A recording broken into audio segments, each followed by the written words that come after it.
from Batter Cake, the channel that's about baking and much more. A warm welcome to my channel. Today's recipe is perhaps one that all of us might have ordered at some time or the other while dining out. Today we are making a creamy Malai Kofta Curry restaurant style. Malai Kofta Curry is such a tasty dish, but what's even better is that it's not difficult to make it at home.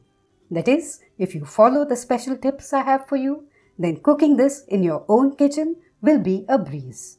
So watch the video till the end, for there'll be tips till the moment of plating the dish. But now why wait?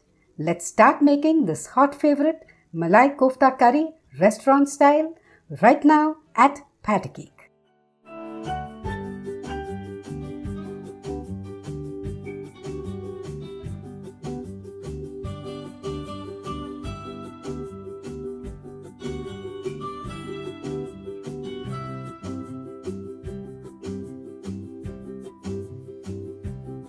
Here I have a large potato that weighed 240 grams and which I have boiled and peeled.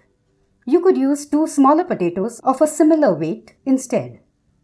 And this is 130 grams of paneer. I usually prefer making paneer at home, but just to save time, I bought a slab of paneer. After bringing it to room temperature, I dabbed it with paper napkins to get rid of some of the moisture inside it and also dry it up a bit before I crumbled it. I then squeezed the crumbled paneer to get rid of some more moisture and make it as moisture free as possible. Both the potato and the crumbled paneer should have as little moisture as possible. If they are too wet, the koftas we make will break open while we are frying them. I'll now mash the potato with a fork.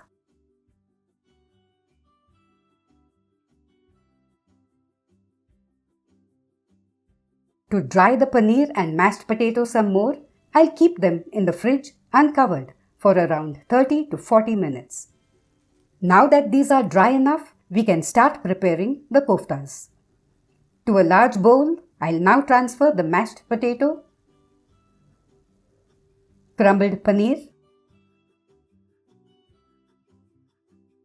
half a teaspoon of crushed ginger, 1 finely chopped green chilli, half a teaspoon of pepper powder, half a teaspoon of salt, a quarter teaspoon of ground cardamom, 2 tablespoons chopped coriander, 2 teaspoons of corn flour,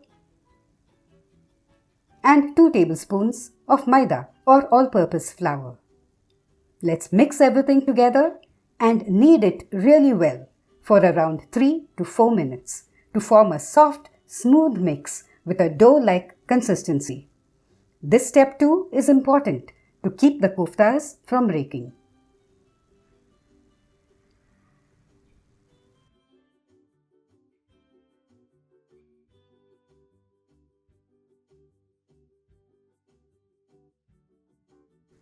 Let's taste the mix. It's good. The taste doesn't need to be adjusted in any way. Now let's prepare a small quantity of filling to add to the center of each kofta. Here I have around 2 tablespoons of a mix of chopped almonds, cashew nuts and raisins. And to it I'll add 2 teaspoons of chopped coriander and a quarter teaspoon of ground cardamom. Let's mix this well. Let's now break off small pieces of the kofta mix and shape each piece into a ball like this.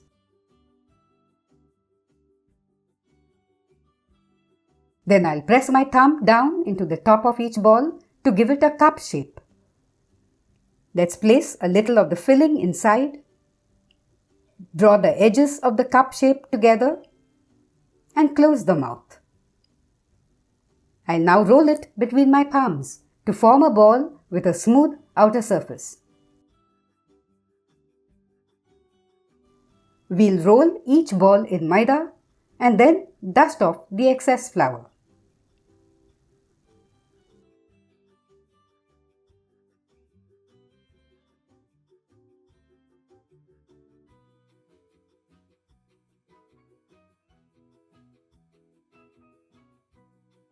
I was able to shape 10 koftas.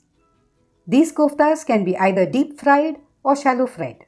I'm going to shallow fry them. I've heated some oil in a kadai on medium heat. You could also use a non-stick pan for frying the koftas. Now that the oil is hot enough, I'll add the first batch of koftas to it. And then reduce the heat to medium-low. Holding the handles of the kadai, I'll swirl the oil around gently to see that the koftas don't stick to the bottom of the kadai. And then leave them undisturbed for around a minute. After that, we'll carefully turn the koftas around now and then so that they get fried evenly on all sides and become pale brown in color. These are done. So we can now remove them to a thali or tray lined with an absorbent kitchen paper towel. Let's fry the next batch. I'm done with the frying. Now let's move on to preparing the curry. In this vessel, I have 2 tablespoons of oil heating on a medium flame. To it, I'll add some whole spices. 2 bay leaves, 6 peppercorns, a 1-inch long cinnamon stick, and 4 green cardamoms that I have cracked open. After a few seconds, I'll add in 1 cup of chopped onions and fry these till they soften. And then add 1.5 cups of chopped tomatoes. Let's saute everything for a couple of minutes. And then add a special ingredient, almost half a cup of cashew nuts that I had soaked in hot water for around half an hour. Let's mix everything and let it cook for some time.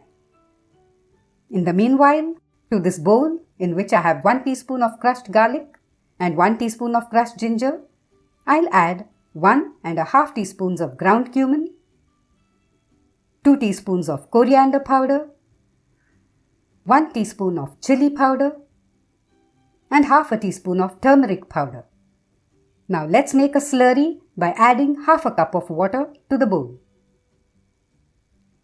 And then add it to the onion tomato mix.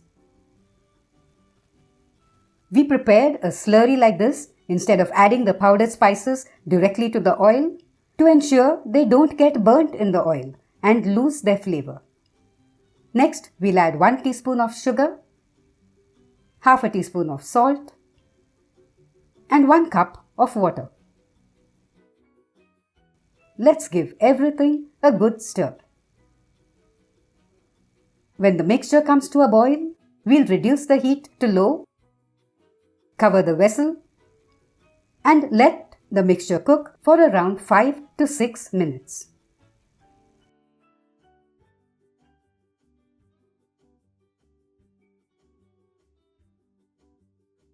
I'll now turn off the heat, let the mixture cool to almost room temperature, and then puree it in a mixer grinder.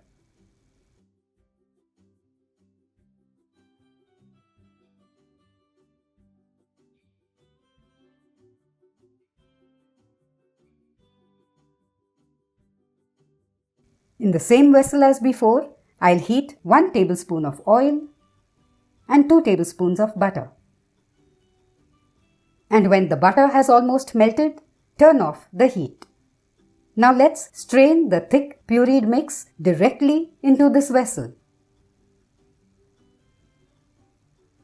adding in around 1 cup of water a little at a time to help strain it faster. Let's also add the rinsing of the blender jar.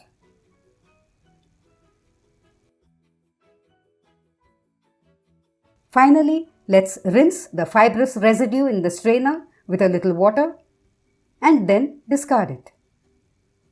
Now we'll turn on the heat again and stir the mixture. After it boils for a minute, we'll check the consistency. At this stage, you could add some more water if you think it needs to be thinned further. Finally, we'll stir in 1 tablespoon of tomato sauce, followed by a 1/4 cup of milk cream. Now let's sample the curry and adjust the taste if necessary. It just needs around half a teaspoon of salt, nothing else. Once the curry comes to a boil, we'll turn off the heat. Our creamy and flavorful curry is ready to be served. When we make this dish, we add the curry to the koftas.